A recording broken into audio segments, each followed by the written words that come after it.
We live? Let's go. How's it going, man? Good. Good. It's been good. Still early. I've gotten some important things done, so I'm happy about it. Today I woke up at 5, so a little bit late. For me. Well, yeah, I like having I like having that routine. Yeah, I usually don't wake up without an alarm, so kind of nice.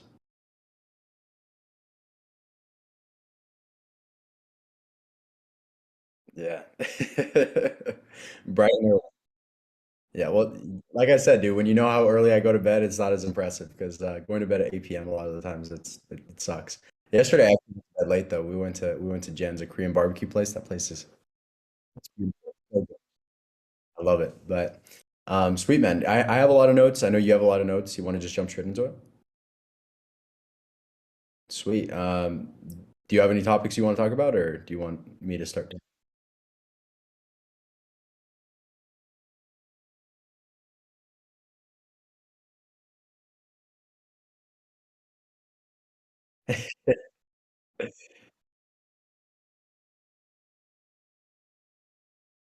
Technical.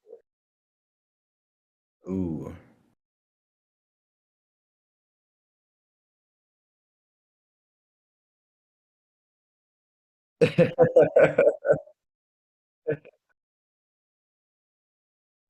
Got some fans in the chat. Okay, how about now, guys? I think I fixed it. Yeah, it's working now. Sweet. We did it.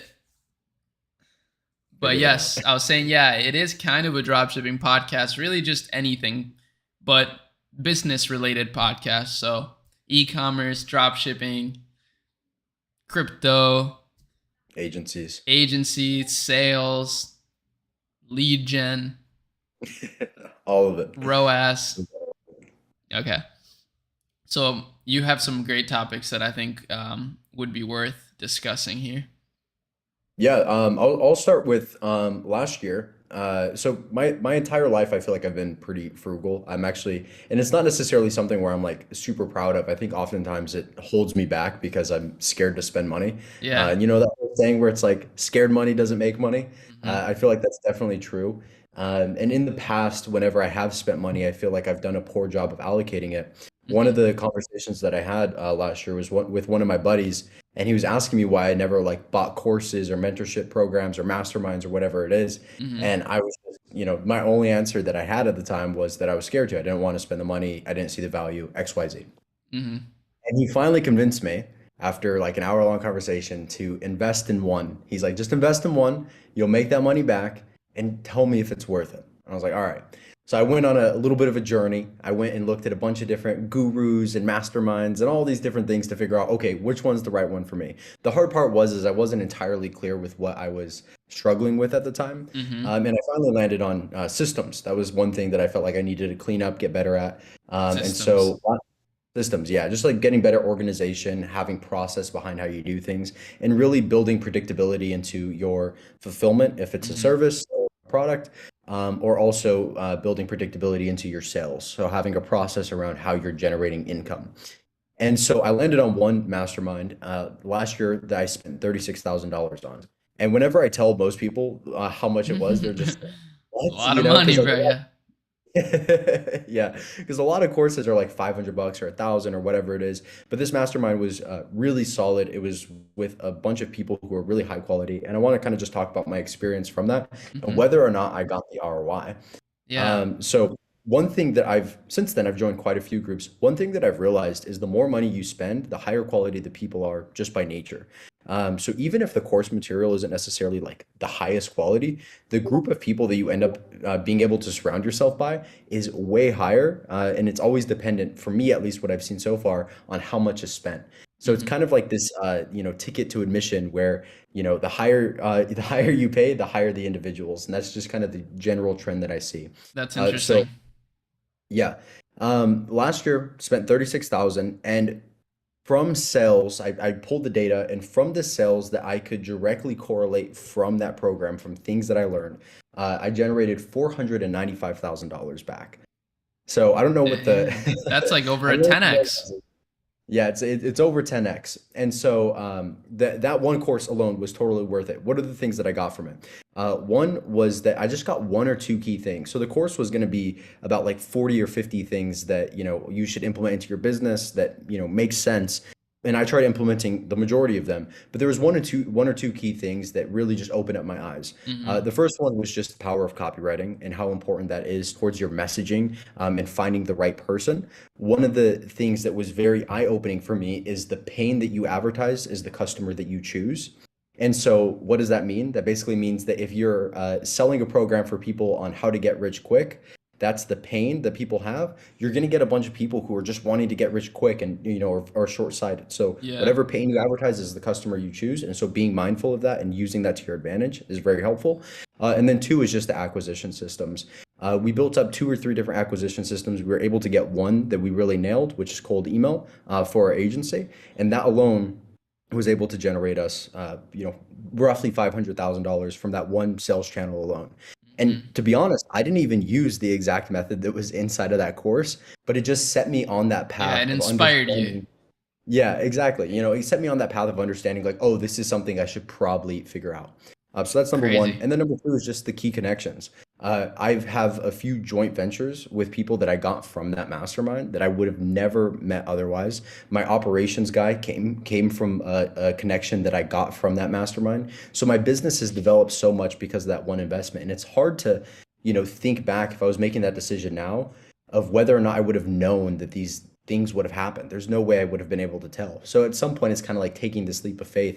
And for Yeah. me, I'm at this point where I'm ready to invest in the next one. And Yeah. when I was thinking about it, I'm like, well, how much ROI did I get on the last big investment that I made? And it's pretty substantial. So Hmm. I would honestly recommend investing in programs that might be a little bit scary to go into, because for me, it's been absolutely worth it. I've So been next, are heavily. you gonna invest 100K now into like another? Because if you're getting a 10x ROI on your education, maybe that's a 10x right Yeah. there, bro. Where Yeah. can you even spend 100K though for educate? Like besides like Harvard? Yeah. I mean, dude, there's anybody will take your money. It's true, actually. That's a good point. Um, So, I know there's some people like Dan Henry. I think that he charges 50K for a day with him, where you sit down with him just and talk about your business and what's going on. And Damn. so, there's a lot of different ways that you could spend it. I think you still have to be mindful of where you're putting it and obviously do your own research. But for me, I think I would probably prefer to invest in like two or three programs that are like 30 to 40K a pop, as opposed to just having one program, Yeah. um, that's 100K or 120. How long do these last? Is it like a yearly thing or is it like a day?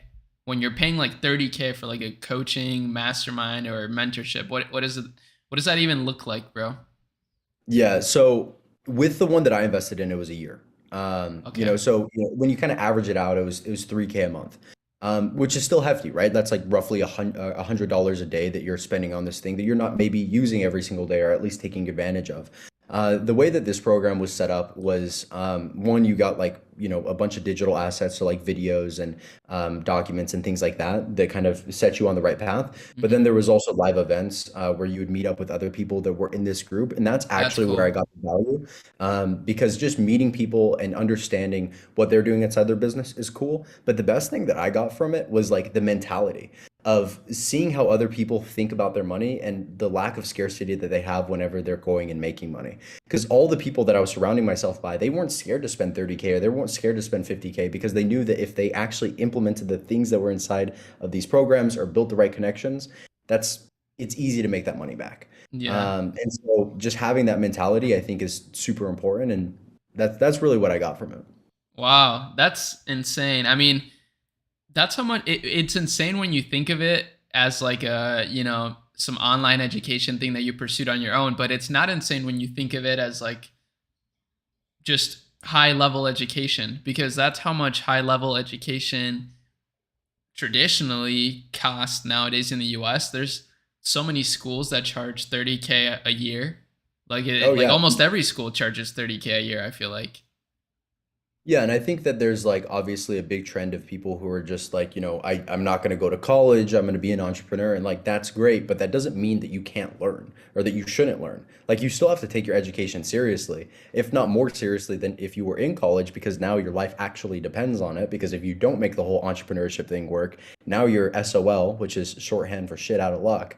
So it's like, you kind of have to figure it out. So you have to make that investment in your education regardless. And you can Yeah. obviously do that through YouTube and Reddit and all these different things. The big thing that you're paying for is just the condensing of the information in easy to understand format. So that way you're not having to search for these things. All the things that I found, that were in that course, I could have just read books and, XYZ or whatever. But having it all in one spot where I could consume a lot of that in like a week or 2 weeks made it so that I was able to shortcut the time. So I was just paying to buy my time back. True. And you can't really buy time. So that's I mean that's the closest you can get to buying time. I like that. Yeah, Interesting. as far as pushing it forward. Well, that's pretty valuable for people watching. I mean, I'm sure like I didn't know what it looks like to pay that much for like a program that's not related to college. I did go to college. I didn't Yeah, graduate from college, but I did go to college and I that's about how much I paid for the experience. So, I guess it's not yeah, that crazy. yeah, exactly. I went to college for 2 years and I feel like I learned more in 3 weeks through that program than I did my entire 2 years there. So, and it was honestly cheaper. So it worked out. Um, Cool. Well, I have some notes on personal finance, and also the big thing that I want to touch on is I have psychology hacks for e-commerce. So these are Ooh. things that we've actually put into practice, and we've tested and we've implemented that I think are really interesting. So where do you want to go from here? I want to actually, before we proceed, I want to answer or just like talk to the chat here. So Yeah, yeah. somebody said, um, okay, well, this was like a really simple question, but what are the first 5 steps to start dropshipping in Germany? Start a Shopify store, link in the description. That's the first. Think of an idea, do some research, right? Like Find a winning markets, up. yeah, winning product. So that's kind of the same thing. And then, order the product, take nice pics, start posting it on social media, run ads, scale, Still. set up email. Yep. So, okay, Yeah. that was one thing. Um, Somebody said something interesting here. They said, what are your opinions on buying an existing Shopify store that's producing a good amount of profit monthly? I personally think that's a great idea. And that's something I've been thinking about a lot lately because I'm like, man, a lot of people will come up with like a good idea. It's a good product, good market, but they just don't have the eye for the brand. They don't have like an actual vision for how they could like expand it. So there's so many opportunities like that. And I feel like someone that is like a seasoned veteran, like myself, for example, I feel like I could look at a brand like that and be like, damn, if we did this and that, we could scale it. And now I also have a team. Obviously, if I was by myself, I probably wouldn't do that. But with a team, like, yeah, I think that's a great idea. Yeah, I agree. I think it's way easier to scale something that's already going than starting something from scratch. And that's why whenever I talk to entrepreneurs and they have 5 different ideas on how they're gonna start this business and they're running this business. Like, I used to be so impressed by people that had 5 businesses, but now if none of them are at least doing, 5, 10 million a year, it's like, okay, you're just spreading your focus for no reason. And so, I think that for me personally, when I think about it, it's like, okay, it's easier to take something from 10,000 to 20,000 than it is to take something from 0 to 20,000. And so, yeah, starting a store, way more difficult. Buying a store, way easier. I think there are some downsides, which is A, it's going to cost you money. And so if you don't have the money, then obviously you can't do it. And then B, you have to be confident that you either A, have the skill sets or that you're willing to figure out what the hell to do quickly, Yeah. because it's very time dependent. And so if I was just getting started and I didn't have the skill sets, I would probably start from scratch and try to figure it out first before I made that bet. But if you already are confident that you have the skill sets, then just buy the thing and you have the money. Nice. Yeah, that's pretty good. So yeah, shout out Lakeland, Florida. Somebody from Lakeland, Florida is in here. So that's pretty cool. Nice. I like Florida. But yeah, let's proceed with some of your topics, man, because you have so many here that are really good. And I just think we could, let's just dive into it, bro. Yeah, let's go ahead and dive into the psychology hacks for e-commerce. So a lot Okay. of these come from a book called Influence by Robert Cialdini. It's a fantastic book. If you're into marketing and psychology, would highly, highly, highly recommend reading it. There's a lot of tactical things that you could implement. There's three things that we use frequently inside of our agency that I feel that that we've seen the ROI from that I want to mention. So the first one is what's called the contrast principle, which is essentially whenever you compare something to another thing right afterwards, people have or humans have the tendency to make that contrast bigger than it really is. So the example would be if I told you, give me a calorie estimate on a salad, and then you give me that number, and then I said, give me a calorie estimate on a burger, and then you gave me that number. Because there's that comparison between those two things, you're going to assume that the burger is way higher calories than it actually is, than if I just asked you what the calories are on the burger. Does that Mm-hmm. make sense? Yeah. So whenever you're comparing two things, the contrast seems bigger. So how do you use this inside of an e-commerce store? Well, if you are selling a product that has competitors, rather than just trying to turn your blind eye to the competitors and not even acknowledging them on the store, use that contrast principle on your product page to then go through and show these competitors and then compare their product versus yours. And you see this on a lot of stores. Compare your product versus yours and show the difference between the two. So that way you could draw out the contrast and show them why your product is a better solution than theirs. That's the first one. The second one is to sell the expensive stuff first. This comes down to price anchoring, which is essentially whenever you give somebody a number, that's where their mind's set at. So if I Mm-hmm. try to sell you let's just say a $10 watch, and you say no, and then I try to sell you a Rolex, then you're like your price is anchored at $10. So you're gonna be like, no, no way, that's way too expensive.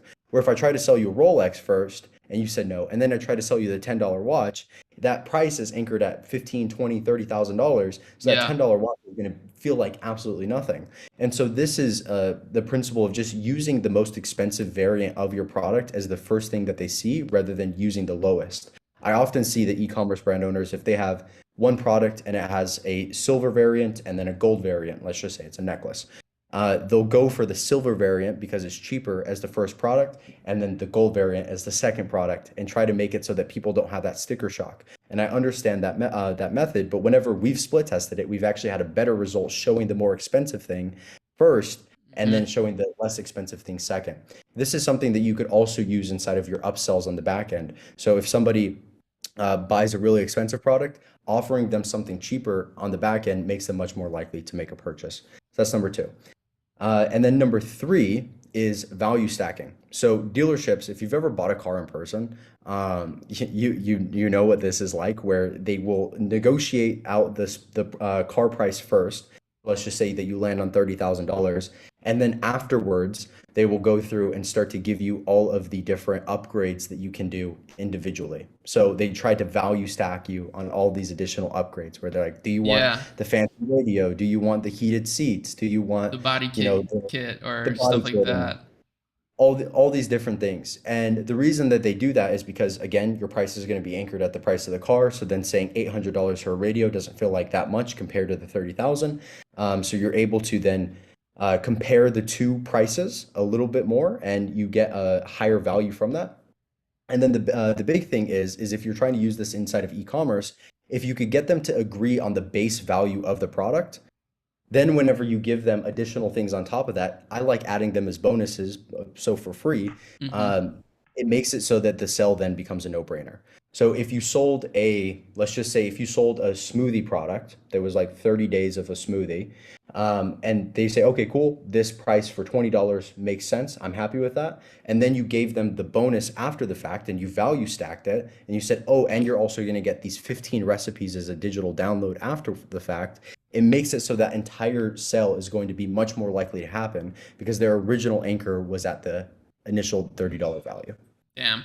Those are so good because I think a lot of people don't actually take the time to think about their offers. So, these are all great things to add to your offers or things to make your offers like so much better. And I mean, Yeah. you always talk about Alex Ramosi. He always talks about offers. I remember when Yeah. we talked to Jad, who, by the way, everybody who's watching, Jad is coming on the podcast again very soon or on the stream. I mean, it's like a stream slash podcast at this point. We're Yeah. going to have him on very soon again. Um, And yeah, that was his biggest piece of advice, was worry more about your upsells, your offer, as opposed to like strategy and like you know, specific little colors and branding. I mean, that matters, but I think the thing that matters the most is the product and offer. And that's what he also said. That's what Alex Hormozy says. So that's definitely something to take in mind. Yeah, it's the biggest lever that you could pull. I think a lot of people focus on like doing a lot of little split tests, and little split tests are great, but they take forever.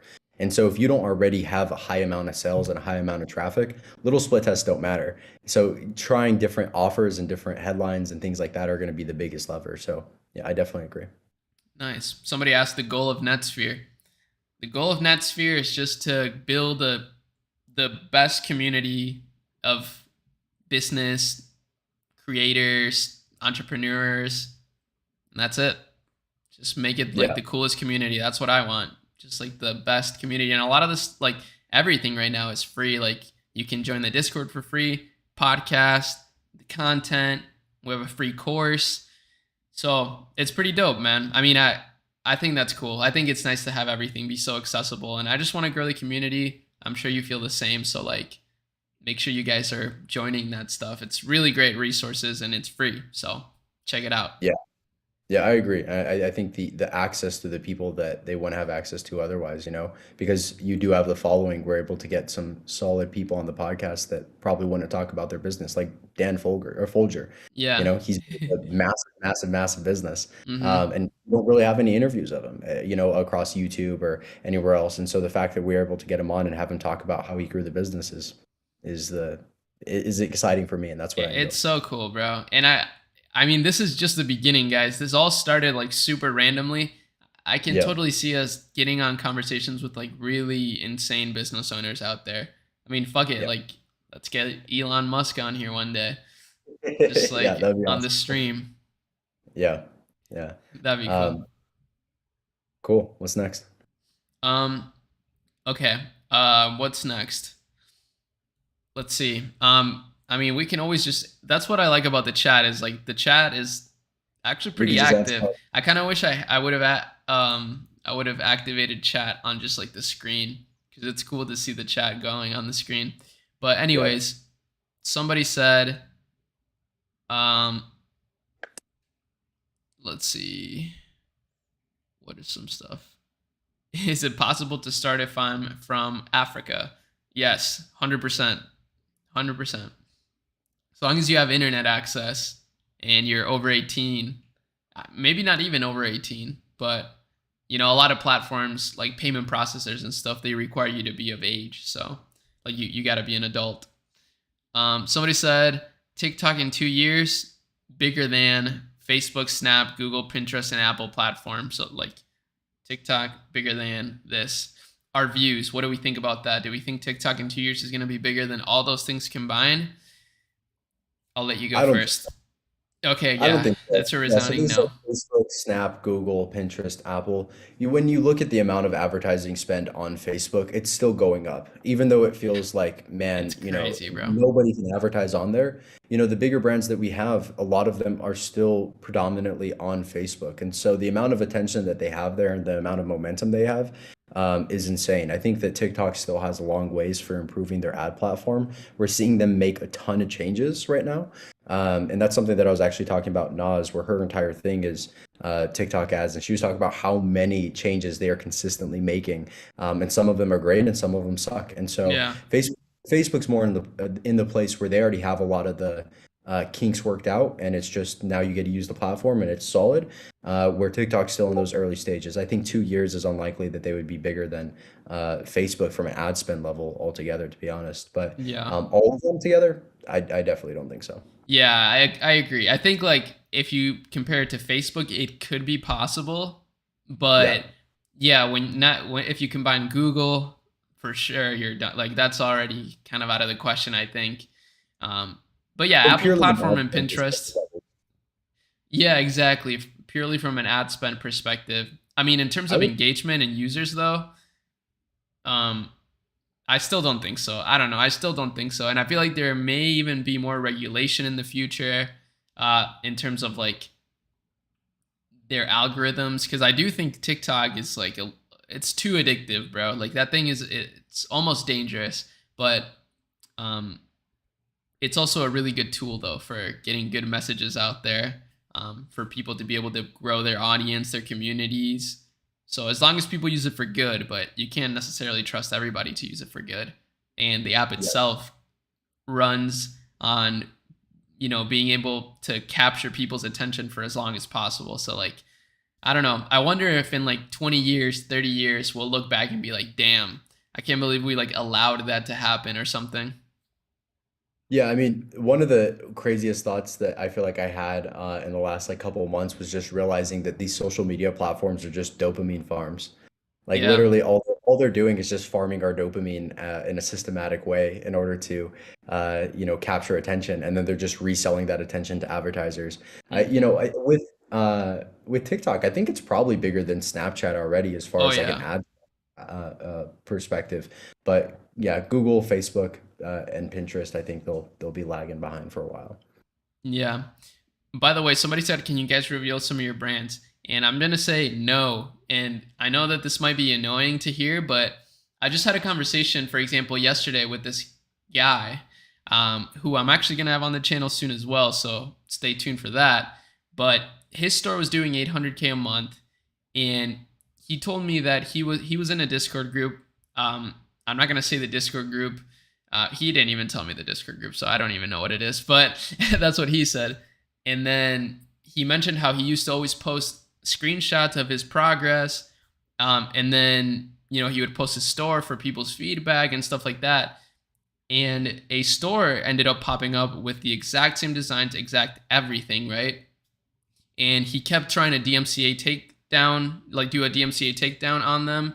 And they started to started to play really dirty, started to create, like, drive all the negative reviews to like this guy's website on and this guy's Facebook feedback score. And he ended up getting like a shitty Facebook feedback score because of that, which like kind of wrecked the business for a little bit.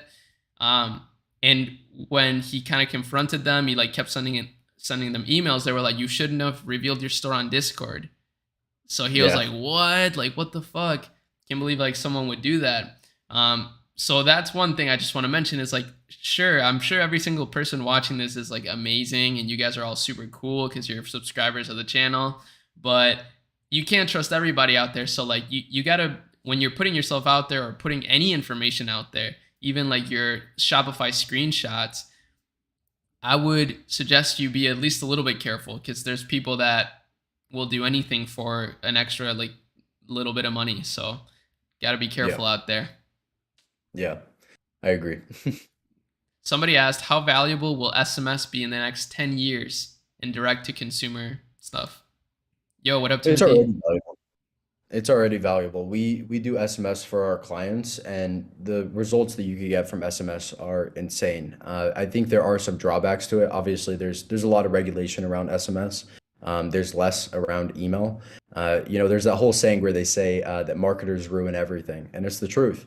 And that's why there has to be regulation around SMS because we don't want to make it so that SMS is now something that we can't use because it's just bombarded with promotion after promotion. But it's already really valuable. We have clients that will spend. We have a case study that we just put together where one person spent $1,000 and generated 50K. And so the ability to generate revenue with SMS is really solid if you have traffic, if you already have people that are going to your website. Because the way that I look at SMS and email is that it's a net, meaning that it's capturing people that wouldn't have bought otherwise, but it's not generating new eyeballs a lot, really ever. It's all just recapturing people that didn't purchase or recapturing people that did purchase, and that's it. And so it's valuable if you have a brand, if it's moving in the right direction. Solid, bro. Solid. So somebody just said Snapchat announced a massive round of layoffs. Damn. So they just keep, Everybody. yeah, they're, a lot of companies are laying people off. Yeah.